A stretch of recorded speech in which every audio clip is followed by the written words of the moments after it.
शिनचेंजी online seminar प्रकाशित वाक्य के भविष्यवाणी और पूर्ति परमेश्वर की नई वाचा।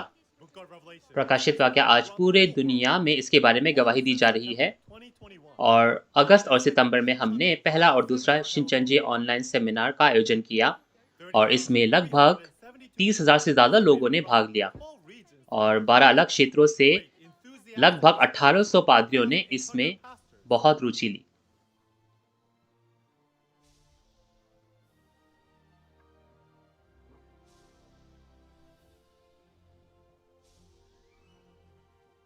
आखिरकार प्रकाशित वाक्य खुल चुका है और 2000 सालों में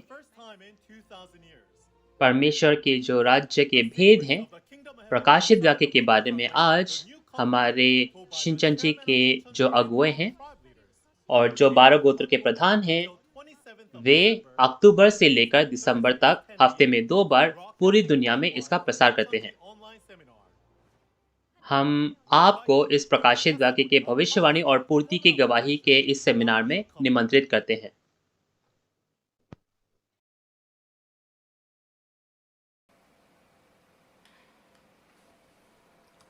विश्वास के सभी सदस्य जिनकी आशा परमेश्वर के स्वर्ग के राज्य की है, आप सबसे मिलकर मुझे अच्छा लगा। मेरा नाम छन चे सोंग है और मैं शिनचेंजी यीशु की कलीसिया का एक इंस्ट्रक्टर हूँ। मैं आज सभी विश्वासी पादरी जो इस सेमिनार में जुड़ते हैं उन सब से मिलकर मुझे बहुत अच्छा लगा। आप जो है इस सेमिनार में जुड़े आ रहे हैं, तो मैं आशा करता हूँ कि आज भी आप अपने दिलों को खोलने पाएँ। तो आज के वचन को आप अपने हृदय में लिखें ताकि इस वचन की सही समझ के साथ परमेश्वर आपको आशीष दे सके। तो चलिए प्रार्थना के साथ आज का सेमिनार शुरू करते हैं। हे परमेश्वर पिता जो सबसे पवित्र हैं, हम अपनी महिमा और धन्यवाद तुझे देते हैं कि तूने इस समय नए नियम के समय पर यह प्रकाशित वाक्य का वचन पूरा किया और हमें ये जो गवाही है ये समझने का मौका दिया।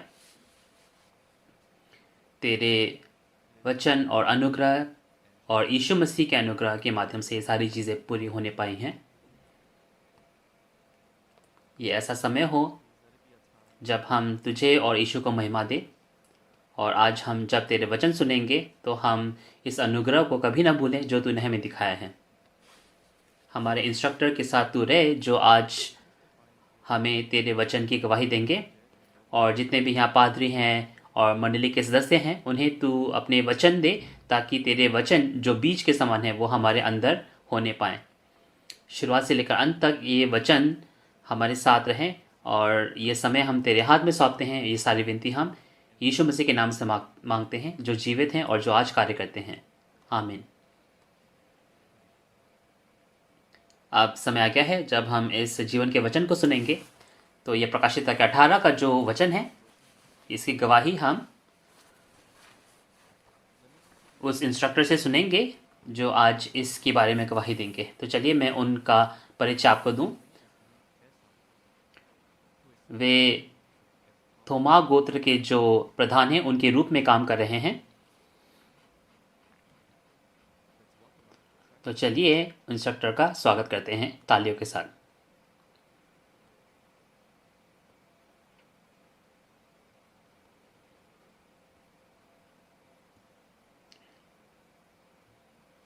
अभिवादन सभी को। आप लोग कैसे हैं? सभी पादरी मंडली के सदस्य जो परमेश्वर और यीशु से प्रेम करते हैं, आप सभी से मिलकर मुझे अच्छा लगा।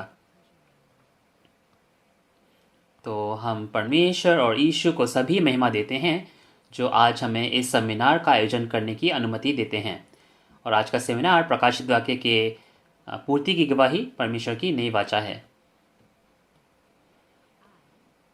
मेरा नाम ली झेसांग है और मैं थॉमस जो गोत्र है उसका प्रधान हूँ, जिसे यीशु के चेले के रूप में नियुक्त किया गया था। उनके अंतर्गत आज मैं ये कार्य करता हूँ। परमेश्वर जो कहते हैं, जो भविष्यवाणी करते हैं, उसे पूरा करते हैं। और यीशु ने भी पुराने नियम में जितने भी भविष्यद्वक्ताओं ने लिखा था वो पहले आगमन में पूरा किया। जैसे कि यूहन्ना 19:30 में लिखा है, उसी प्रकार नए नियम की जो भविष्यवाणियां हैं आज पूरी होती हैं और वास्तविकताएं प्रकट हो चुकी हैं। भविष्यवाणी होती है तो तब पूर्ति नहीं होती, लेकिन जब पूरी होती हैं चीजें तब उनकी भौतिक वास्तविकताएं प्रकट होती हैं, अस्तित्व प्रकट होते हैं। इस समय मैं आपको उन भौतिक वास्तविकताओं के बारे में, अस्तित्व के बारे में बताऊंगा। आज मैं आप लोगों को प्रकाशित वाक्य 18 के वचन के बारे में बताऊंगा। आप लोगों को इस सामग्री के बारे में पहले से ही बता दिया होगा जब आपने प्रकाशित वाक्य 17 पढ़ा होगा। तो आज मैं प्रकाशित वाक्य 18 की सामग्री से आपको अवगत कराऊंगा। प्रकाशित वाक्य 18 आप देख सकते हैं, उसमें 1 से लेकर 24 आयतें हैं और इसका शीर्षक है शैतान के साथ विवाह जिसने सभी राष्ट्रों को भरमा दिया। लेकिन इससे पहले मैं अध्याय 18 का एक सारांश आपको बताऊंगा। ये सभी चीजें कहाँ हो रही हैं? ये बाबुल में हो रही हैं। बाबुल जो दुष्टों का निवास बन गया है और ये उस वैश्या के न्याय के बाद होता है। और इन घटनाओं की जो सामग्री है वो है बाबुल का न्याय, बाबुल का विनाश। बाबुल जो दुष्ट आत्माओं का क्या है? घर बन गया है। और कौन है जो यहाँ न्याय कर रहा है? परमेश्वर स्वयं यहाँ न्याय कर रहे हैं। तो चलिए 1 से 3 पढ़ते हैं और मैं आपको विस्तार में बताऊंगा। इसके बाद मैंने एक स्वर्गदूत को स्वर्ग से उतरती देखा जिसको बड़ा अधिकार प्राप्त था और पृथ्वी उसके तेज से प्रकाशित हो उठी। उसने ऊंचे शब्द से पुकार कर कहा, गिर गया, बड़ा बाबुल गिर गया और दुष्ट आत्माओं का निवास और हर एक अशुद्ध आत्मा का अड्डा और हर एक अशुद्ध और घृणित पक्षी का अड्डा हो गया, क्योंकि उसके व्यभिचार के भयानक मदिरा के कारण सब जातियां गिर गई हैं और पृथ्वी के राजाओं ने उसके साथ व्यभिचार किया है और पृथ्वी के व्यापारी उसके सुख विलास की बहुतायत के कारण धनवान हुए हैं। हाँ जी, तो हमने 1 से 3 आयतें पढ़ी।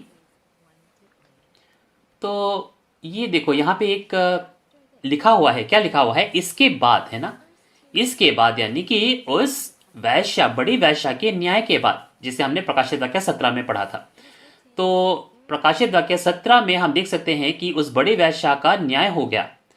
लेकिन हम इसको अगर विस्तार से देखें तो वो जो बड़ी वैश्या है वो उस लाल पशु पर भी बैठी है ना, जो 7 सिर और 10 सींग पशु है, उस पर भी बैठी है। और इस वैश्या के हाथ में एक कटोरा है और उसमें व्यभिचार की मदिरा है। तो प्रकाशित वाक्य 17 के बाद जो है प्रकाशित वाक्य 18 के घटनाएं भी होती हैं। और इस प्रकाशित वाक्य 18 में हम देख सकते हैं बाबुल का जो है न्याय हो जाता है। बाबुल जो दुष्ट आत्माओं का निवास बन गया है। तो इस आत्मिक बाबुल के बारे में जानते हैं जो प्रकाशित वाक्य के पूर्ति के समय प्रकट होता है। जब प्रकाशित वाक्य की भविष्यवाणियां पूरी होती हैं तो एक ऐसा कोई देश नहीं है जो बाबुल कहलाता है ना, ऐसा कोई देश नहीं है आज। लेकिन जब प्रकाशित वाक्य का वचन पूरा होता है तो ये बाबुल जो है ये आत्मिक बाबुल है, आध्यात्मिक बाबुल है। तो मैं अगर आपको विस्तार में बताऊं तो ये बाबुल जो है ये आध्यात्मिक बाबुल है जो पुराने समय पर एक उस बाबुल के बारे में, उस बाबुल से उसकी तुलना की गई है जिसका राजा नबूकदनेस्सर था, जो एक अन्य जाति देश था। आप देख सकते हैं प्रकाशित वाक्य 17 में उस बड़ी वैश्या के न्याय के बाद अब जो बाबुल की वास्तविकता है वो पूरी दुनिया को पता चलने पाती है। हमने प्रकाशित वाक्य 17 के 5 में हमने देखा था कि उस बड़ी वैश्या के माथे पर क्या है, कुछ लिखा हुआ है। वो बड़ी वैश्या जो उस 7 सिर और 10 सींग पशु पर सवार है, ये एक संगठन है जो पूरा क्या है, बाबुल कहलाता है।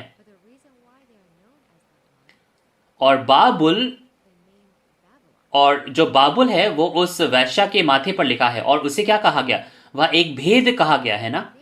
वो भेद है क्यों? क्योंकि उनको खुद नहीं पता कि वो बाबुल हैं, इसीलिए वो भेद है।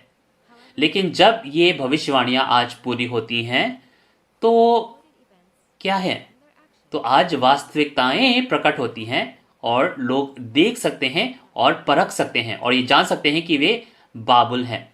तो हमें ये आज जानने की ज़रूरत है कि जो पशु का संगठन है जिस पर ये बड़ी वेश्या बैठी है वो क्या है? वो बाबुल है ना? तो ये अस्तित्व जिसे नया यूहन्ना ने प्रकाशित वाक्य 13 की घटना के साथ देखा, ये कौन है? ये वे लोग हैं जिन्होंने परमेश्वर के तंबू के मंदिर में प्रवेश किया। ये वे पशु हैं जो समुद्र में से निकलते हैं और वो पशु जो पृथ्वी में से निकलता है। ये दोनों पशु एक साथ हो जाते हैं और ये परमेश्वर के तंबू का नष्ट करते हैं। और पता चलता है कि ये जो संगठन है जिन्होंने परमेश्वर के तंबू को नष्ट कर दिया वो क्या है? शैतान का संगठन बाबुल है। आप दानियल 2 उसके 37 से 44 में देखो। बाबुल एक क्या था? एक संगठन था, है ना? एक मूर्ति के समान संगठन था। तो वहां पे सभी लोग क्या थे? एकजुट हुए, है ना? अलग अलग सिद्धांत एकजुट हुए। उसी प्रकार प्रकाशित वाक्य में भी ये जो बाबुल संगठन है ये क्या है? अलग अलग सिद्धांतों का एक संगठन है, उनके एकजुट होने से एक संगठन है। और प्रकाशित वाक्य 18 में कहा गया है कि ये बाबुल जो है एक दुष्ट आत्माओं का निवास हो गया है और अशुद्ध आत्माओं का अड्डा हो गया है। इसीलिए ये जो जगह है बाबुल है। आप पुराने नियम में देखो तो नबूकदनेस्सर राजा वो कौन था? वो बाबुल का राजा था, है ना? और उसने क्या किया? उसने परमेश्वर के लोगों को कब्जे में डाल दिया और उनको नष्ट कर दिया। लेकिन आज प्रकाशित वाक्य में जब ये पूरा होता है तो ये जो सभी अशुद्ध आत्माएं हैं और घृणित आत्माएं हैं, दुष्ट आत्मा, ये कहां? ये एक जगह एकत्रित हो जाती हैं और आज उन सभी चीजों की वास्तविकताएं प्रकट होती हैं और इसीलिए आज बाबुल की वास्तविकता को जाना जा सकता है। तो आज आध्यात्मिक बाबुल की जो वास्तविकता है वो है उस संगठन, वो संगठन है जो उस वैश्या का संगठन था। ये जो वैश्या का संगठन है ये क्या है? पादरी शिक्षा केंद्र। और इस पादरी शिक्षा केंद्र में से एक पादरी वो क्या है? वो ये वैश्या बन जाता है ना? जैसे कि प्रकाशित वाक्य 13 में हमने देखा। ये शैतान का संगठन जिसने परमेश्वर के तंबू का नष्ट कर दिया, जैसे कि प्रकाशित वाक्य 13 में हमने देखा, वो क्या है? वो पादरी शिक्षा केंद्र है। और इस संगठन ने तंबू के मंदिर को नष्ट कर दिया और इनकी वास्तविकता आज प्रकट होती है जिसे बाबुल कहा जाता है। और बाबुल जो है गिर जाता है ना? तो ये बाबुल गिरना ये किसी मकान के गिरने के बारे में नहीं है, लेकिन ये इसका मतलब ये है कि वैश्या का जो संगठन है, जो पादरी शिक्षा केंद्र है, उसका न्याय हो जाता है और उसका अंत हो जाता है। इसीलिए कहा गया कि गिर गया, बड़ा बाबुल गिर गया। तो प्रकाशित वाक्य 17 में जो हमने संगठन पढ़ा, जो सामग्री पढ़ी, उसी के हिसाब से प्रकाशित वाक्य 18 भी वैसी ही हम देख सकते हैं। हम देख सकते हैं कि प्रकाशित वाक्य 17 में सभी राजाओं ने व्यभिचार की मदिरा पी ली और उस वैश्या के साथ क्या है? व्यभिचार किया। तो व्यभिचार की मदिरा पीना और व्यभिचार करना यानी कि क्या है? उन्होंने परमेश्वर के साथ परमेश्वर के वचन को नहीं ग्रहण की, लेकिन उन्होंने शैतान के बीच शैतान के वचन को ग्रहण किया, शैतान के साथ उन्होंने संबंध रखा। तो पूरे राष्ट्र जो है इस व्यभिचार के मदिरा से भ्रष्ट हो गए हैं। तो हम बहुत आसानी से कह सकते हैं, है ना? सभी राष्ट्र व्यभिचार की मदिरा में भ्रष्ट हैं। हम बहुत आसानी से कह देते हैं, लेकिन आप खुद सोचो, क्या ये एक बहुत ही गंभीर समस्या नहीं है? बाइबल कहती है कि सभी राष्ट्र इस व्यभिचार की मदिरा में मतवाले हो गए हैं। तो ये जो प्रकाशित वाक्य 18 में बड़ा बाबेल गिर जाता है, ये कोई भौतिक मकान नहीं है, कोई भौतिक बिल्डिंग नहीं है जो गिर जाती है, लेकिन ये क्या है? ये एक दुष्ट आत्माओं का संगठन है जिसका अंत हो जाता है। और ये लोग झूठ ग्रहण कर रहे हैं, झूठ सीख रहे हैं। इसका मतलब क्या है? इसका मतलब ये है कि वे लोग जो परमेश्वर के नहीं लेकिन शैतान के वचन को अपना रहे हैं। तो अब ये बाबुल के बारे में और विस्तार से जानते हैं। तो बाबुल के बारे में जानने के लिए तो चलिए और विस्तार से जानते हैं। चलिए दानियल 4 उसका 20 से 22 पढ़ते हैं।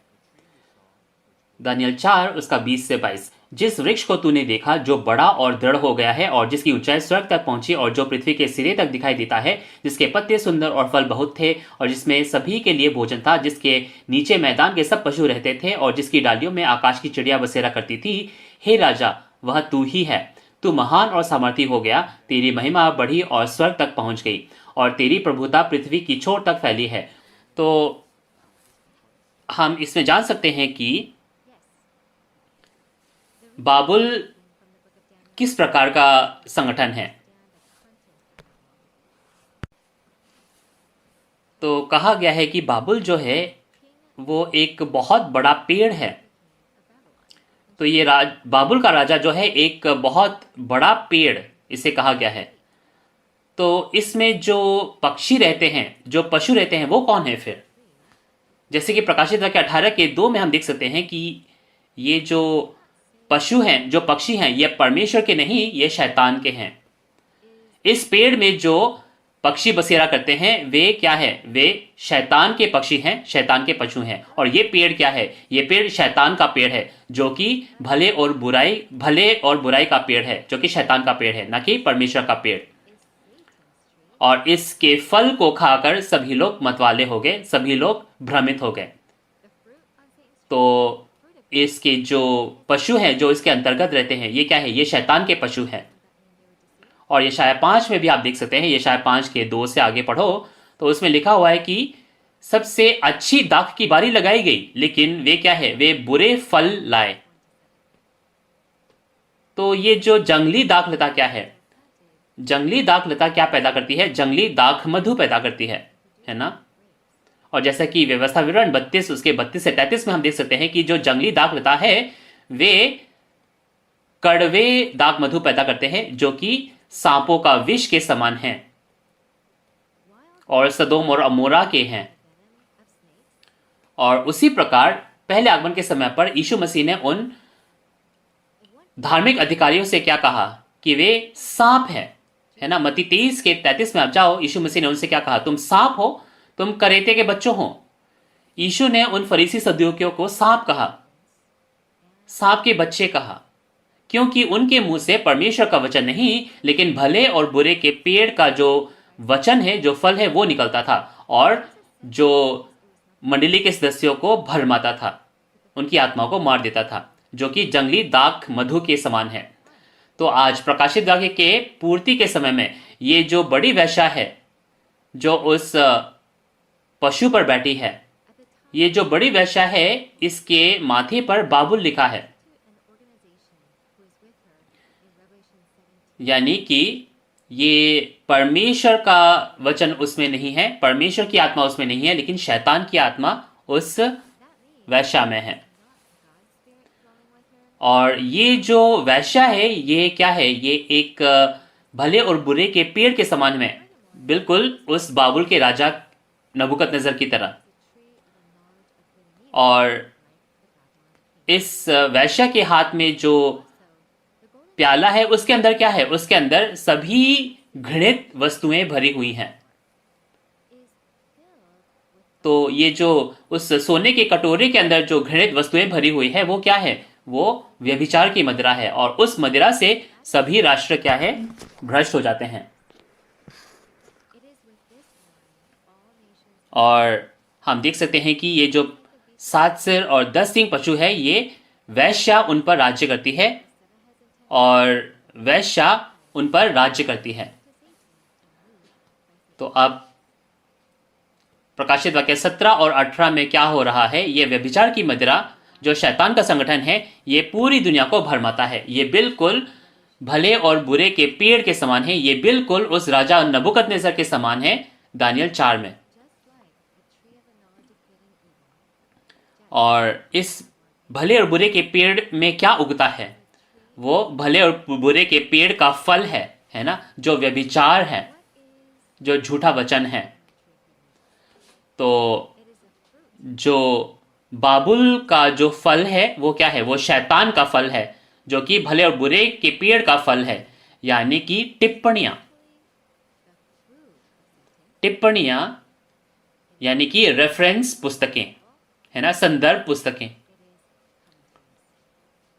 आप देख सकते हैं कि बाइबल में लोग क्या करते हैं, लोगों के बाइबल के अंदर लोग मनुष्यों के सोच, मनुष्य की शिक्षाएं क्या है डाल देते हैं।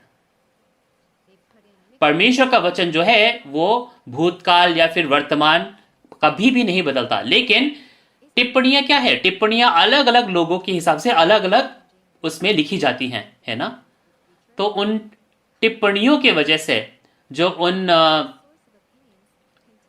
टिप्पणियों के वजह से वो जो घृणित पशु है, घृणित पक्षियां हैं, वो लोगों के मनों में काम करती है और उन्हें दूषित कर देती हैं। यानी कि बाबुल का जो व्यभिचार की मदिरा है वो क्या है, टिप्पणियां। और हम क्या देख सकते हैं, बाइबल कहती है कि सभी राष्ट्र उससे मतवाले हो गए। राष्ट्र यानी कि क्या है, बाइबल में राष्ट्र का मतलब है कि चर्चें, कलीसियाएं। ये भौतिक उन देशों की बात नहीं कर रहे हैं, है ना। और मलाकी उसके 2 से 7 में क्या लिखा है कि एक याजक के होंठ में क्या है, ज्ञान होने की जरूरत है। और पहला पत्रस उसके 2 के 9 से 10 में हम देख सकते हैं कि एक याजक, राज्य याजक, है ना। तो ये याजक कौन है, याजक एक राजा होता है जो एक राष्ट्र पर राज्य करता है, यानी कि वो राष्ट्र क्या है, एक चर्च, एक कलीसिया। इसका मतलब क्या है कि बाबुल के अंतर्गत पूरी दुनिया के क्या है, कलीसियाएं आ गई हैं। तो वो तंबू का मंदिर भी क्या है, तंबू का मंदिर भी इस बाबुल के अंदर आ गया। और लेकिन बाबुल जो है, बाबुल जो है इस समय पूरे राष्ट्रों पर क्या है, राज्य करता है, क्योंकि उसके पास व्यभिचार की मदिरा है। तो उन टिप्पणियों से जो लोग रिसर्च करते हैं, जो लोग बाइबल में डालते हैं, जो परमेश्वर ने नहीं दी हैं, उनसे सभी लोग भरमा जाते हैं। तो सभी राष्ट्रों को किसने मतवाला बना दिया, वो भले और बुरे का पेड़ का फल है, जो कि व्यभिचार की मदिरा है, जो क्या है, टिप्पणियां। बाबुल क्या है, बाबुल दुष्ट आत्माओं का घर है। इसीलिए कहा गया है कि बड़ा बाबुल गिर जाता है। जो शैतान का घर है, दुष्ट आत्माओं का अड्डा है, वो क्या है, वो गिर जाता है। वो ऐसी जगह नहीं है जहां परमेश्वर बसेरा करता है, लेकिन शैतान बसेरा करता है। और क्योंकि अब पूरे राष्ट्र भरमाए गए हैं, तो क्या है, अब वे ढहने वाले हैं, है ना, वे नष्ट होने वाले हैं। लेकिन परमेश्वर कहते हैं कि जो जीवन के पेड़ के पत्ते हैं, उसके द्वारा जो है इनकी चंगाई होगी। और वो जीवन के पेड़ के पत्ते वो सब क्या हैं, वे शिनचंजे के 12 गोत्रों के सदस्य, है ना। और जब हम प्रकाशित वाक्य 22 के बारे में पढ़ेंगे तो इसके बारे में हम और विस्तार से पढ़ेंगे। प्रकाशित वाक्य 22 में एक जीवन का पेड़ भी है जिसके माध्यम से चंगाई होती है। अब ये जीवन का पेड़ क्या है, ये शिनचंजे के 12 गोत्र हैं, जो परमेश्वर के क्या है, परमेश्वर के राज्य, परमेश्वर के संगठन बन गए हैं। शिनचंजे के ये 12 गोत्र कैसे बने आज, बाइबल के भविष्यवाणियों के हिसाब से एक व्यक्ति है जो जय पाता है और वो 12 गोत्रों की स्थापना करता है। ये परमेश्वर का राज्य बनता है जो आज प्रकाशित वाक्य के भविष्यवाणियों के हिसाब से पूरा होता है, जो वायदों के हिसाब से, परमेश्वर के वादों के हिसाब से पूरा होता है। तो ये जो पृथ्वी के राजा हैं, ये क्या है, पृथ्वी के राजा कौन है, ये पादरी हैं। और पृथ्वी के जो व्यापारी हैं, ये क्या है, वे प्रचारक हैं जो इन वचनों को पढ़ाते हैं। ये व्यापारी उन भौतिक व्यापारियों, दुकानदारों की बात नहीं करता है। व्यापारी क्या करते हैं, है ना, व्यापारी बाबुल के जो सामग्री है, बाबुल के उत्पाद का लेन देन करते हैं। आप होशे 12 के 7 में जाओ तो हम देख सकते हैं कि जो व्यापारी हैं वे एक बेईमान तराजू का इस्तेमाल करते हैं। तो ये कौन है, ये उन प्रचारकों, उन पादरियों के बारे में बात करता है ना। ये क्या है, ये परमेश्वर के वचन नहीं लेकिन शैतान के वचन का लेन देन करते हैं, जो कि झूठे वचन हैं। तो ये क्या करते हैं, ऐसे झूठे वचन का लेन देन कर बहुत सारे लोगों को भरमा देते हैं। और ये जो व्यापारी हैं उस बाबुल के उत्पाद का लेन देन कर अमीर हो जाते हैं, है ना, और अपने सुख विलास की बहुतायत के कारण वे धनवान हो जाते हैं। यानी कि क्या है, ये बाबुल के वचन को बेचकर उसका लेन देन कर धनवान हो जाते हैं। तो चलिए 4 और 5 पढ़ते हैं। फिर मैंने स्वर्ग से एक और शब्द सुना, हे मेरे लोगों, उसमें से निकल आओ कि तुम उसके पापों में भागी ना हो और उसकी विपत्तियों में से कोई तुम पर ना आ पड़े, क्योंकि उसके पापों का ढेर स्वर्ग तक पहुंच गया है और उसके अधर्म परमेश्वर को स्मरण आए हैं। तो आपने 4 और 5 पढ़ा, तो इसमें हम देख सकते हैं यीशु मसीह कह रहे हैं मेरे लोगों, है ना, मेरे लोगों। तो यीशु मसीह बाबुल में से मेरे लोगों को क्यों बुला रहे हैं?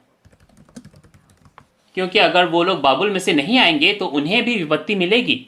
इसीलिए जो परमेश्वर के लोग उस बंदी गृह में हैं उन्हें बाहर निकलने की जरूरत है। अगर बाबुल की वास्तविकता प्रकट नहीं होती तो क्या वो उस बंदी गृह से बाहर निकल पाते?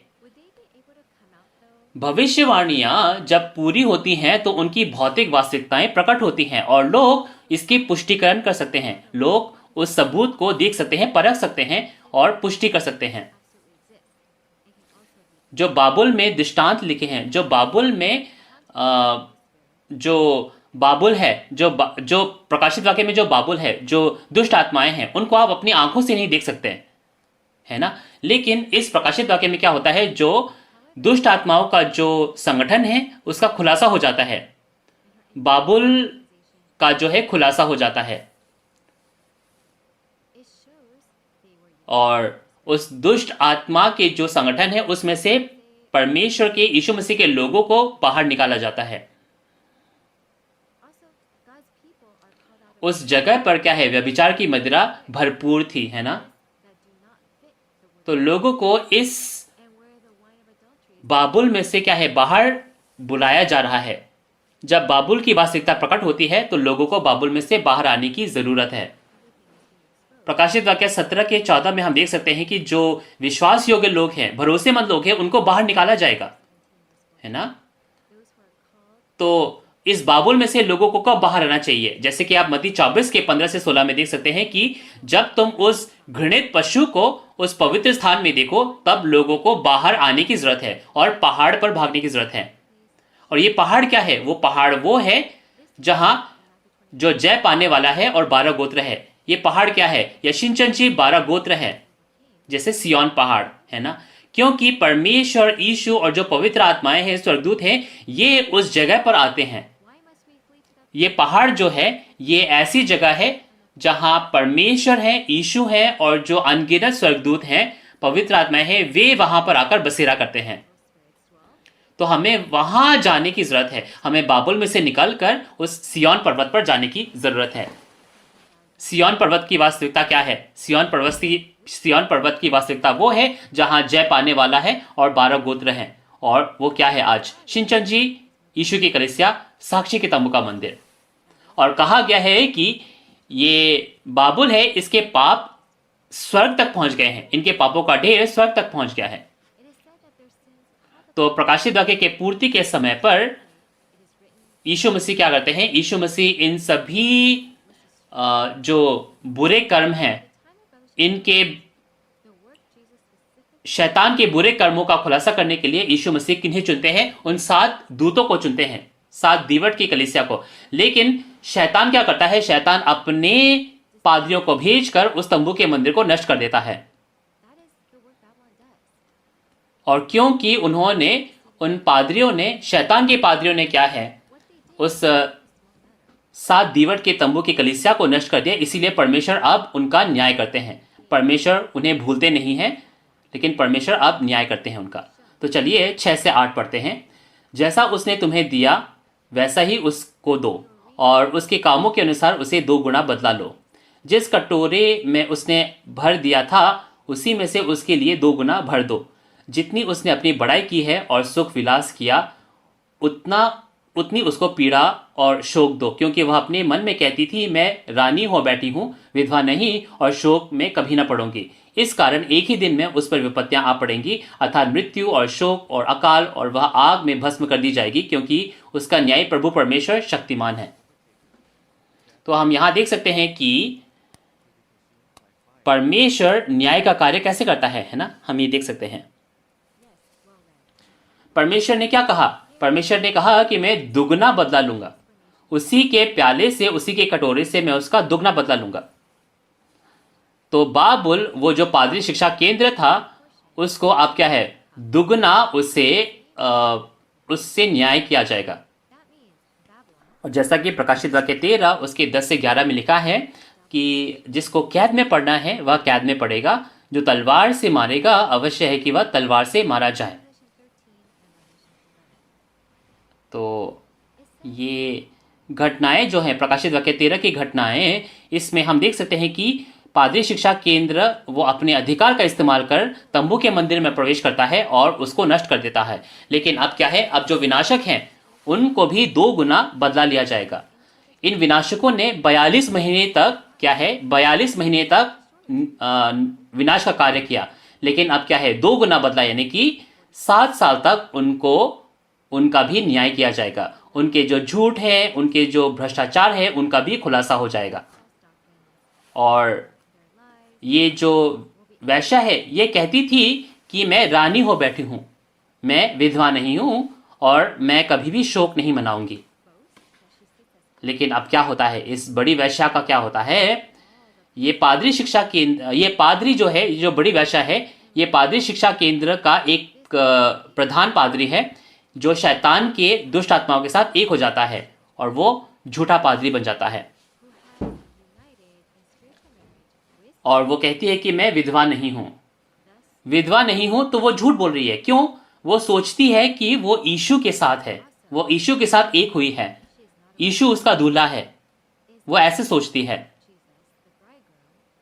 अगर यीशु उसका दूल्हा है तो उस औरत के मुंह से क्या है, व्यभिचार की मदिरा नहीं निकलनी चाहिए, है ना। लेकिन क्योंकि वो झूठ बोल रही है कि वो यीशु के साथ है, कि वो विधवा नहीं है, वो झूठ बोल रही है क्योंकि वो यीशु के साथ नहीं है। और क्या है, वो व्यभिचार की मदिरा शैतान से उसने लिया, और सभी लोग क्या है, उस झूठे वचन से भ्रष्ट हो रहे हैं।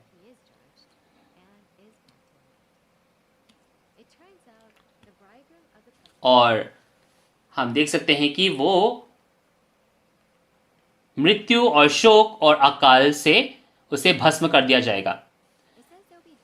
यानी कि ये जो पादरी शिक्षा केंद्र है, जैसा उन्होंने तंबू के मंदिर को नष्ट किया, वैसे ही उनका भी न्याय होगा, वैसे ही उनका भी विनाश होगा। और परमेश्वर आप ही इस बाबुल का न्याय करेंगे, और परमेश्वर उनका न्याय करेंगे। तो क्या है, ये उचित न्याय है, ये उचित न्याय है, क्योंकि उन्होंने शैतान के आत्माओं के साथ एक होकर जो झूठे वचन हैं उनका प्रचार किया और लोगों को भरमाया, सभी राष्ट्रों को क्या है, व्यभिचार की मदिरा के साथ मतवाला कर दिया। तो क्या है, अब उनका न्याय होगा, और ये न्याय उचित न्याय है। और जैसे कि हम बाइबल में देख सकते हैं कि मनुष्य के पुत्र का आना क्या है, उस नूह और लूत के समान होगा, है ना। तो इसी प्रकार प्रकाशित वाक्य के पूर्ति के समय पर जो बाबुल है, जो उन घृणित पशुओं से, घृणित पक्षियों से भरा हुआ है, उसका भी न्याय होता है, बिल्कुल उस लूत के सदोम अमोरा की तरह। तो चलिए 9 और 10 पढ़ते हैं, 9 से 11 पढ़ते हैं। और पृथ्वी के राजा जिन्होंने उसके साथ व्यभिचार और सुख विलास किया, जब उसके जलने का धुआं देखेंगे तो उसके लिए रोएंगे और छाती पीटेंगे, और उसकी पीड़ा के डर वे मारे वे बड़ी दूर खड़े होकर कहेंगे, हे बड़े नगर बाबेल, हे दृढ़ नगर, हाय हाय, घड़ी ही भर में तुझे दंड मिल गया। और पृथ्वी के व्यापारी उसके लिए रोएंगे और विलाप करेंगे, क्योंकि अब कोई उनका माल मोल न लेगा। तो चलिए यहाँ पे जो राजा है, जो व्यापारी है, जो रो रहे हैं, है ना, जो शोक मना रहे हैं, वो कौन है, जो विलाप कर रहे हैं? ये वे राजा हैं, वे प्रचारक हैं जिन्होंने व्यभिचार किया, है ना, उस वैश्या के साथ व्यभिचार किया। हमने देखा कि व्यभिचार की मदिरा क्या है, टिप्पणियां, तो आज जितने भी पादरी हैं, जितने भी प्रचारक हैं, जो उस बाबुल से मिले हुए हैं, जो उस टिप्पणियों को पढ़कर अपने मंडली के सदस्यों को सिखाते हैं, वे क्या हैं? है ना, वे लोग हैं जो इस समय विलाप करते हैं, क्योंकि वे सभी लोग उस बाबुल के साथ मिले हुए हैं। तो अब क्या है? अब वे विलाप कर रहे हैं। बाबुल की जो सामग्री है, बाबुल के जो उत्पाद हैं, वे क्या हैं? वे झूठे सिद्धांत, झूठे वचन, वे सभी चीजें हैं। अब उनके जो सदस्य हैं, उनके जो संगठन हैं, उनके जो धार्मिक अधिकार हैं, ये सभी चीजें क्या हैं? ये सभी चीजें बाबुल के उत्पाद हैं। ये सभी चीजें बाबुल की क्या है? सामग्री है। तो ये शैतान की सामग्री है। धार्मिक अधिकार, झूठे वचन, झूठे सिद्धांत, टिप्पणियां, है ना, ये सारी चीजें क्या है? अब क्योंकि इनका नष्ट हो जाता है, इनका विनाश हो जाता है, तो सभी पृथ्वी के राजा और व्यापारी विलाप करते हैं। चलिए 12 पढ़ते हैं। अर्थात सोना, चांदी, रत्न, मोती, मलमल, बैंगनी, रेशमी, लाल रंग के कपड़े और हर प्रकार का सुगंधित काठ, हाथी की दांत का हर प्रकार की वस्तुएं, बहुमूल्य काठ, पीतल, लोहे और संगमरमर की सब भांति के पात्र, और दालचीनी, मसाले, धूप, गंधरस, लोबान, मदिरा, तेल, मैदा, गेहूं, गाय, बैल, भेड़, बकरियां, घोड़े, रथ और दास और मनुष्यों के प्राण, अब तेरे मनभावने फल तेरे पास से जाते रहे, और सुख, विलास और वैभव की वस्तुएं तुझसे दूर हुई हैं, और वे फिर कदापि न मिलेंगी। जी हाँ, तो ये जो आयतें हैं, ये सभी जो शैतान के, बाबुल के जो सामग्री है उसके बारे में बताते हैं, है ना, जो शैतान के उत्पाद है उसके बारे में बताते हैं। तो ये दुनिया की चीजें नहीं है, जैसे सोना, चांदी, रत्न, मोती, मलमल, ये दुनिया के भौतिक सोना, चांदी, रत्नों की बात नहीं कर रहे हैं। ये क्या है? ये उन सिद्धांतों, उन वचनों के बारे में बात कर रहे हैं जिन्हें वो क्या है? मूल्यवान समझते हैं। सोना, चांदी, रत्न, मोती, ये परमेश्वर के नहीं हैं, ये शैतान के हैं।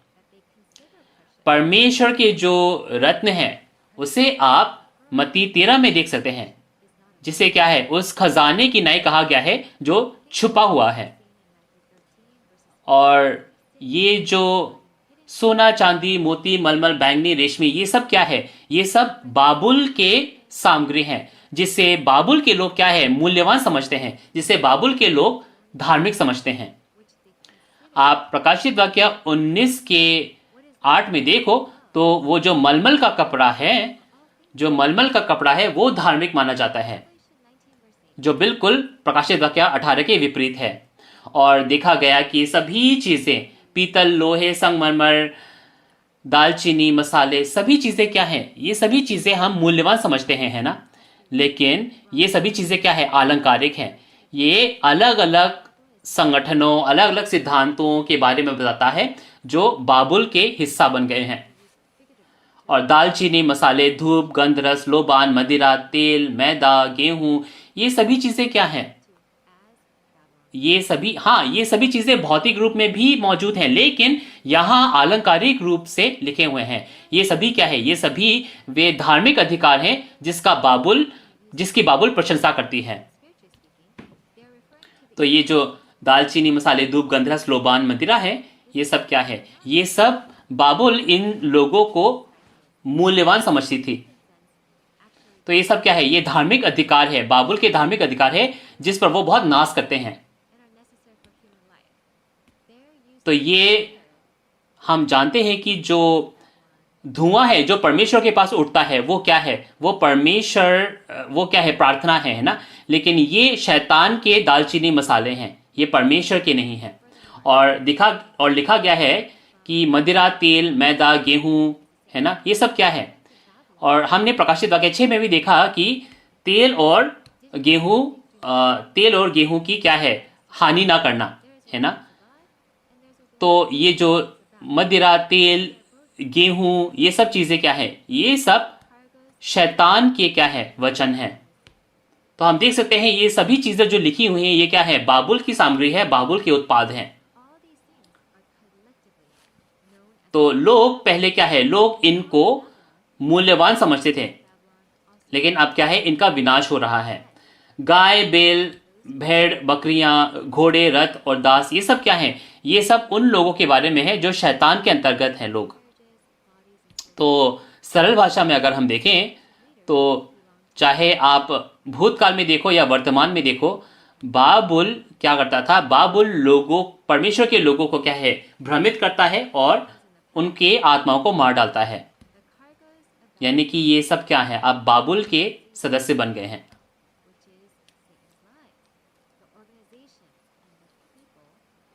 और ये जो बाबुल जिस चीज की कामना करती है, बाबुल जिस फल की कामना करती है, वो कदापि ना मिलेगी अब, है ना। तो ये फल क्या है जो बाबुल से जाता रहा है? ये फल क्या है जो बाबुल में से जाता रहा है? ये बाबुल का फल जो है, जो उससे जाता रहा है, ये परमेश्वर के लोग हैं। और बाबुल को इसकी कामना थी, क्योंकि परमेश्वर के जो लोग जो हैं, परमेश्वर के वचन का अनुसरण करते हैं, है ना। और बाबुल को उनकी चाह है, बाबुल चाहता है कि वो उनके अंदर आ जाए। बाबुल क्या है? बाबुल उससे ईर्ष्या रखता है। तो बाबुल क्या है? भरमाता है लोगों को और लोगों को झूठा वचन देता है। लेकिन अब जब बाबुल की वास्तविकता प्रकट हो जाती है, अब जो लोग झूठ के अंदर थे, वे लोग सच्चाई को जानते हैं, वे सभी चीज़ों का भेद कर पाते हैं और वे जानते हैं, वे ये उन्हें इस चीज़ का पता चलता है कि वे क्या है, वे झूठे वचन सीख रहे थे और वे सच्चे वचन में बाहर आने पाते हैं, वे सच्चाई में बाहर आने पाते हैं। इसीलिए बाबुल जो है ईर्ष्या रखता है और उसका जो फल है वो उससे छीन लिया जाता है। तो अगर दोबारा बताया जाए तो ये जो फल है जिसकी बाबुल को कामना थी, अब क्या है, वो जो बाबुल में फंसे जो लोग हैं वे बाहर आकर सिय्योन पर्वत पर आने पाते हैं। तो चलिए 15 से 19 पढ़ते हैं। इन वस्तुओं के व्यापारी जो उसके द्वारा धनवान हो गए थे और उसकी पीड़ा के डर के मारे दूर खड़े होंगे और रोते और विलाप करते हुए कहेंगे, हाय हाय, ये बड़ा नगर जो मलमल, बैंगनी, लाल रंग के कपड़े पहने था और सोने, रत्नों और मोतियों से सजा था, घड़ी ही भर में उसका ऐसा भारी धन नाश हो गया। और हर एक मांझी और जल यात्री और मल्ला और जितने समुद्र से कमाते हैं, सब दूर खड़े हुए और उसके जलने का धुआं देखते हुए पुकार कर कहेंगे, कौन सा नगर इस बड़े नगर के समान है? और अपने अपने सिरों पर धूल डालेंगे और रोते हुए और विलाप करते हुए चिल्लाकर कहेंगे, हाय हाय, ये बड़ा नगर जिसकी संपत्ति के द्वारा समुद्र के सब जहाज वाले धनी हो गए थे, घड़ी ही भर में उजड़ गया है। तो हम देख सकते हैं कि काफी लंबा हमने पढ़ा, लेकिन आप इस चित्र में देख सकते हैं, है ना, बाबुल के जो संपत्ति है उससे सभी चीजें सजी हुई थी, लेकिन अब क्या है, बाबुल की जो संपत्ति है, बाबुल के जो उत्पाद है, उनका न्याय हो जाता है और उनका विनाश हो जाता है। अब बाबुल, ये जो बाबुल है जिसका विनाश हो गया, इसका न्याय होता है। तो इसके जो व्यापारी हैं, इसके जो राजा हैं, वे क्या है, वे रो रहे हैं। और यहाँ जो मछुआरे हैं, जो मांझी हैं, जो जलयात्री हैं, ये सब क्या है, ये भौतिक जलयात्री, मांझी, मल्ला नहीं है, है ना। यहाँ पे जो जहाज है, ये जहाज क्या है, जहाज चर्चों के बारे में बात करते हैं। और मांझी क्या है, मांझी वे लोग हैं जो उन चर्चों में प्रचार करते हैं, वहाँ वचन सुनाते हैं, है ना, जो लोगों का नेतृत्व करते हैं। जलयात्री कौन है? जलयात्री वो मंडली के सदस्य हैं जो उस जहाज पर यात्रा करते हैं। और मल्ला, मांझी, ये सब क्या है, वो उन जल यात्रियों से क्या है, अपना क्या है, अपनी रोजी रोटी कमाते हैं, वो उससे पैसा कमाते हैं, है ना। लेकिन उन सभी चीजों का अंत एक ही घंटे में हो जाता है। जो भी लोग उस समुद्र में से अपना व्यापार कमाते थे, अपने पैसे कमाते थे, उनका अंत हो जाता है, क्योंकि बाबुल का अब अंत हो जाता है। बाबुल अंत में बाबुल का जो है अंत में विनाश हो जाता है। लेकिन इसके बाद क्या है, इसके बाद एक और राष्ट्र बनने पाता है जो हमेशा के लिए बना रहता है। जैसे कि आप दानियल 2:44 में देख सकते हैं, बाबुल के न्याय के बाद एक ऐसा राष्ट्र बनता है जो हमेशा के लिए, अनंत काल के लिए बना रहता है। हम देख सकते हैं कि ये जो बाबुल है, जो भले और बुरे के पेड़, भले और बुरे का पेड़ है, ये क्या है, ये नष्ट हो जाता है, लेकिन अब क्या है, एक ही पेड़ बचता है जो कि है जीवन का पेड़। तो हमें आज उस परमेश्वर के अनंत काल के राज्य में जाने की जरूरत है, जो कि साक्षी के तंबू का मंदिर है। तो चलिए 20 से लेकर 24 तक पढ़ते हैं। हे स्वर्ग और पवित्र लोगों और प्रेरितों और भविष्यद्वक्ताओं, उस पर आनंद करो, क्योंकि परमेश्वर ने न्याय करके उससे तुम्हारा पलटा लिया है। फिर एक बलवंत स्वर्गदूत ने बड़ी चक्की के पाट के समान एक पत्थर उठाया और ये कहकर समुद्र में फेंक दिया, बड़ा नगर बाबेल ऐसे ही बड़े बल से गिराया जाएगा और फिर कभी उसका पता न मिलेगा। वीणा बजाने वालों, गायकों, बंसी बजाने वालों और तुरही फूंकने वालों का शब्द फिर कभी तुझ में सुनाई न देगा, और किसी उद्यम का कोई कारीगर भी फिर कभी तुझ में ना मिलेगा, और चक्की के चलने का शब्द फिर कभी तुझ में सुनाई न देगा, और दिया का उजाला फिर कभी तुझ में ना चमकेगा, और दूल्हे और दुल्हन का शब्द फिर कभी तुझ में ना सुनाई देगा, क्योंकि तेरे व्यापारी पृथ्वी के प्रधान थे और तेरे टोने से सब जातियां भरमाई गई थी। और भविष्यद्वक्ताओं और पवित्र लोगों और पृथ्वी पर सब मरे हुओं का लहू उसी में पाया गया। जी हाँ, तो हमने 20 से लेकर 24 तक पढ़ा, और आप देख सकते हैं कि ये जो सामग्री है, ये सामग्री ये बतलाती है कि जो स्वर्ग में पवित्र लोग हैं, जो प्रेरित है, भविष्यद्वक्ता हैं, ये आनंद मना रहे हैं, है ना? क्यों? क्योंकि बाबुल का न्याय हो जाता है। ये जो स्वर्ग की जो आत्माएं हैं, ये परमेश्वर का जो स्वर्ग है वहां पे हैं, और पवित्र लोगों की आत्माएं, प्रेरित भविष्यद्वक्ता, इन्होंने क्या किया था? इन्होंने उस शैतान से लड़ाई लड़ी थी, है ना? और अब क्या है, अब ये प्रेरित और भविष्यद्वक्ता इसीलिए आनंद मना रहे हैं क्योंकि अब उस बाबुल का जो है न्याय हो जाता है। इस वैश्या का जो संगठन है, जिसने पूरे राष्ट्र को भरमा दिया और मतवाला कर दिया, अब उसका न्याय हो जाता है, बाबुल का न्याय हो जाता है। और क्योंकि ये क्या है, उन शहीदों की, उन प्रेरितों और भविष्यद्वक्ताओं के लहू का पलटा है, उनके लहू का बदला है। अब क्या है, अब वे सब आनंद मना रहे हैं। तो ये है। और इसके अलावा हम देख सकते हैं कि बाबुल जो है, बाबुल को एक बड़े पाट के समान के पत्थर के जैसे फेंक दिया जाता है, समुद्र में फेंक दिया जाता है। अगर आप एक बड़े पत्थर को समुद्र में फेंक दो तो क्या आपको वो दोबारा मिलेगा? नहीं मिलेगा, है ना? तो यहां पे भी देखा गया कि बाबुल का न्याय होने के बाद बाबुल दोबारा नहीं देखा जाएगा। जब पादरी शिक्षा केंद्र नष्ट हो जाता है तो क्या है, हमेशा के लिए गायब हो गया, हमेशा के लिए उसका विनाश हो गया। ये भले और बुरे के पेड़ का फल है जो अब हमेशा के लिए लुप्त हो जाता है। अब क्या है, कोई भी भरमाया नहीं जाएगा। और बाबुल के जो बंसी बजाने वाले हैं, गायक हैं, ये सब क्या है, ये परमेश्वर के जो बंसी है उनसे विपरीत है ना? ये क्या है, शैतान के वचन है।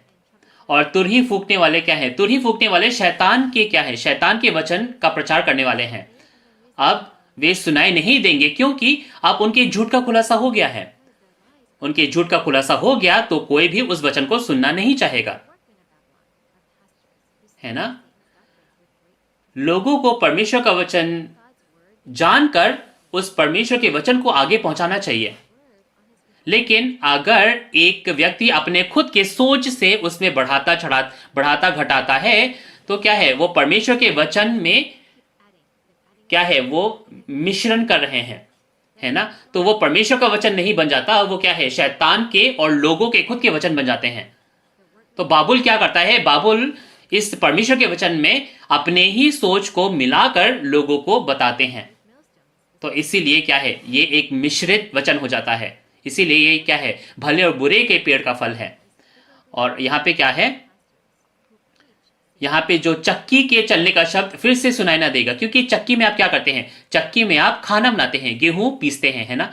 तो वो जो शैतान का चक्की है, शैतान का जो वचन है वो खत्म हो जाएगा, क्योंकि अब उनके वचन का खुलासा हो गया है, उनके झूठ का खुलासा हो गया। और दिया का उजाला फिर तुझ में कभी ना चमकेगा। इसका मतलब क्या है? इसका मतलब यह है कि जो शैतान के वचन है ना, शैतान के जो पादरी हैं वे अपने वचन का प्रचार नहीं कर सकते, क्योंकि उनका खुलासा हो गया है। और दूल्हा और दुल्हन जो यहां पे हैं, जो दूल्हा और दुल्हन यानी कि क्या, बाबुल के जो दूल्हे हैं वो क्या है, दुष्ट आत्माएं हैं। और दुल्हन कौन है? जो बाबुल के अंतर्गत मंडली के सदस्य है, जो उन दुष्ट आत्माओं के साथ एक हो जाते हैं, है ना। ये विवाह अब नहीं होने पाएगा। तो शैतान के साथ जो विवाह है वो अब नहीं होने पाएगा। हमें किसके साथ विवाह करना है? हमें मेमने के उस विवाह भोज में भाग लेना है ना। हमें शैतान के साथ एक नहीं होना है, हमें मेमने के साथ एक होना है। तो वो जो बचा है उसके बारे में आगे पढ़ेंगे। तो हम क्या देखते हैं कि जो टोने हैं, जो सब जातियां भरमाती हैं, ये सब अब नहीं रहेंगी, क्योंकि इन टोने से और इन टोने की वजह से सभी लोग भरमा जाते हैं। तो ये सब भी नहीं रहेंगे, ये सब झूठे वचन अब नहीं रहेंगे। और हम देख सकते हैं कि बाबुल में, है ना, बाबुल में जो है सभी मरे हुओं का लहू उसी में पाया गया। तो क्या ये बाबुल सच में वो जगह नहीं है जहां शैतान की आत्मा है, दुष्ट आत्मा भरी हुई है? बाबुल वो जगह है, दुष्ट आत्माओं का संगठन है, जो अब तक सभी प्रेरितों को, सभी भविष्यद्वक्ताओं को मारता आया है। तो चलिए अब हम उस निष्कर्ष पे चलते हैं। प्रकाशित वाक्य 18 में हम देख सकते हैं कि शैतान के साथ विवाह हो रहा है, जो सभी राष्ट्रों को भरमा देता है। लेकिन ये जो बाबुल है, जो दुष्ट आत्माओं का निवास है, ये वास्तविकता में क्या है? उन 7 सिर और 10 सिंह पादरियों का संगठन है, पादरी शिक्षा केंद्र। वे क्या करते हैं? वे पादरी शिक्षा केंद्र के संगठन के रूप में वे तंबू के मंदिर को नष्ट कर देते हैं। और उन्होंने पूरे देश में जितने भी पादरी थे उनको क्या है, झूठा वचन सिखाया, झूठे सिद्धांत सिखाए और अपने व्यभिचार की मुद्रा से सभी को मतवाला कर दिया। लेकिन परमेश्वर ने बाबुल की वास्तविकता प्रकट कर दी, और जैसे कि बाइबल में लिखा है कि परमेश्वर उनका न्याय करेंगे, तो वो आज पूरा होता है। मैं आप लोगों को बताना चाहता हूं कि प्रकाशित वाक्य के पूर्ति के समय एक व्यक्ति जो इसने सभी चीजें देखी है और सुनी है, जो वाचा का पादरी है, नया यूहन्ना, उसने ये सारी चीजें देखी और सुनी है, और उसकी गवाही हम जान सकते हैं आज। वो गवाही जो उस व्यक्ति ने देखी और सुनी है वो सच है।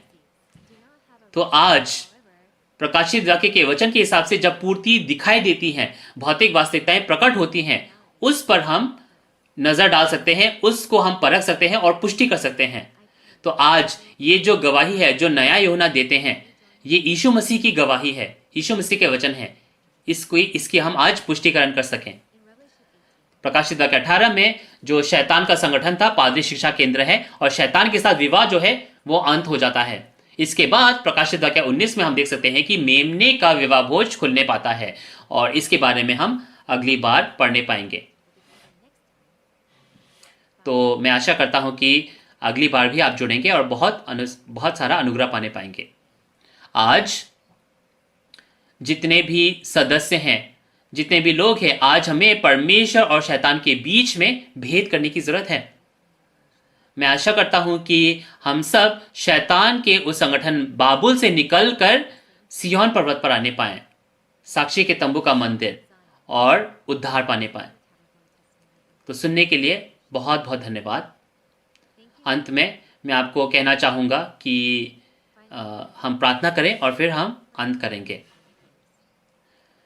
सबसे पहले यीशु मसीह का जो कलीसिया था वो एक ही था, लेकिन जैसे कि दानियल 2 और दानियल 4 में हम देख सकते हैं कि यीशु की जो कलीसिया है वो बहुत सारे अलग अलग भागों में बंट गई, और जो बहुत लोग आते हैं वे क्या है, वे बाबुल के समान हो गए हैं, जहां बाबुल की जो दुष्ट आत्माएं हैं वे हैं।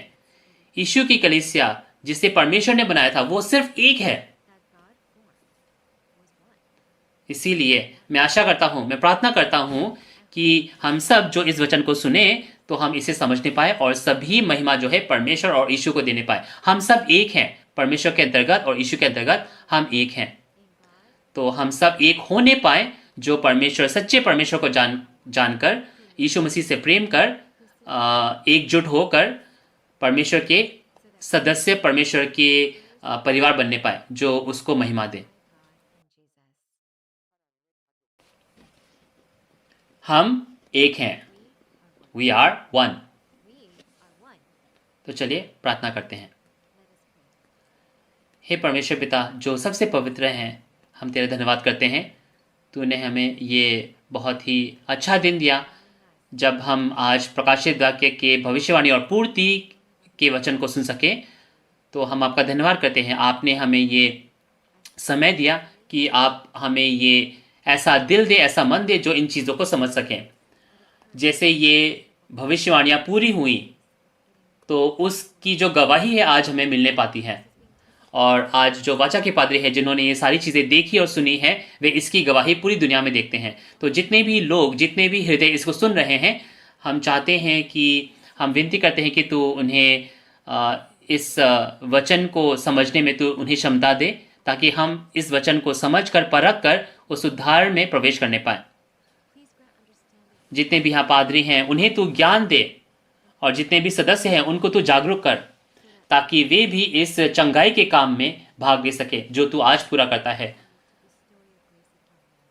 हम विनती करते हैं कि तू उनके दिलों की अगुवाई कर, उनके दिलों पर शासन कर, और उन्हें तो अपने पवित्र आत्मा भेज, ताकि प्रकाशित वाक्य के सभी वचन पाकर हम तेरे उस उद्धार के कार्य में भाग ले सकें। हम ये सारी विनती यीशु मसीह के नाम से मांगते हैं जो जीवन के सोता हैं। आमीन। तो मैं यही ख़त्म करूँगा। बहुत बहुत धन्यवाद।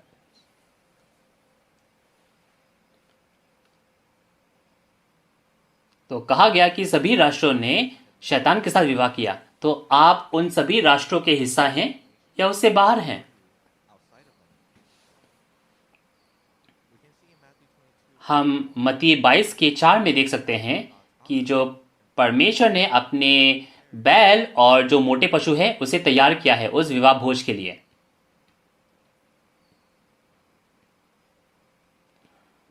इस प्रकाशित वाक्य के वचन की गवाही के साथ हम पूरी दुनिया को ये बतलाना चाहते हैं कि मसीह का जो विवाह भोज है यहाँ आ चुका है। आप इस आमंत्रण जो पत्र है उसके साथ क्या करेंगे? तो आपने आज के सेशन को सुन के क्या आपको अच्छा लगा? तो अगले सेमिनार में जुड़कर आप क्या है बहुत सारा अनुग्रह पाने पाए और समझ पाने पाए। अगर आपको इस वचन से कोई भी संदेह है या फिर आप और विस्तार में जानना चाहेंगे तो आप इन नंबर्स पे हमसे कांटेक्ट कर सकते हैं। हम आपके सभी प्रश्नों का उत्तर विस्तार में देने की कोशिश करेंगे। तो हम यहाँ प्रभु प्रार्थना से अंत करेंगे। हे हमारे पिता, तू जो स्वर्ग में है, तेरा नाम पवित्र माना जाए, तेरा राज्य आए, तेरी इच्छा जैसे स्वर्ग में पूरी होती है वैसे ही पृथ्वी पर भी हो। हमारे दिन भर की रोटी आज हमें दे, और जिस प्रकार हमने अपने अपराधियों को क्षमा किया है वैसे ही हमारे अपराधों को क्षमा कर, और हमें परीक्षा में ना ला परंतु बुराई से बचा, क्योंकि राज्य और पराक्रम और महिमा सदा तेरे ही हैं। आमीन। तो हम सभी महिमा परमेश्वर और यीशु को देते हैं। आज हमारे साथ जुड़ने के लिए बहुत बहुत धन्यवाद।